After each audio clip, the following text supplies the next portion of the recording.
Good morning po sa inyo lahat. Isa pang muli yugto na ating daily Bible blessings. Pamagat po na ating aling umaga ay mangmang na, bingi pa.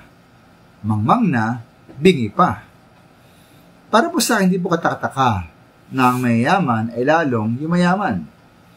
Dahil sila nga po yung merong kapital, may mga gamit, at malimit, may pinag-aralan, at kakayahan na magpalago ng kanilang pera. Samantalang ang mga mahihirap ay maaaring kakaunti ang kapital at gamit, at limitado ang husay na magpayaman. Kaya po sa kompetisyon, sa negosyo, talo ang mahihirap. Ito nga po'y hawig po sa kaalaman at karunungan. Kahit po sa kaalaman at karunungan sa spiritual. Bakit po ang mangmang ay kumisan na natiling mangmang?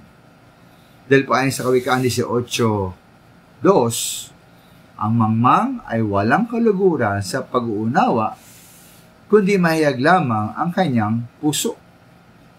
O sa ibang salin, walang saysay sa mangmang ang lahat ng bagay, ang nais lamang niya'y ipakitang siya'y may alam. Kaya ang mangmang po ay walang interes na makinig sa kaalaman at opinyon ng iba. At nais lamang niya ay pakinggan ng iba ang kanyang sinasabi. Kahit wala namang saysay ang kanyang sinasabi at mga salita.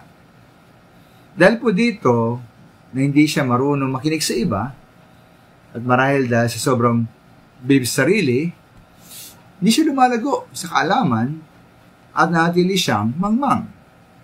Umantalang sa kabilang banda, ang marunong ay marunong makinig.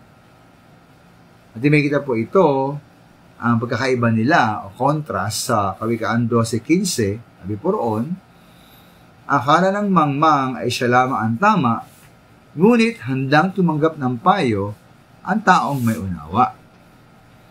Kaya po ang marunong ay lalong dumudurong, lalo siyang dumurunong, lumalago sa kaalaman, dahil marunong siyang makinig sa ibang tao.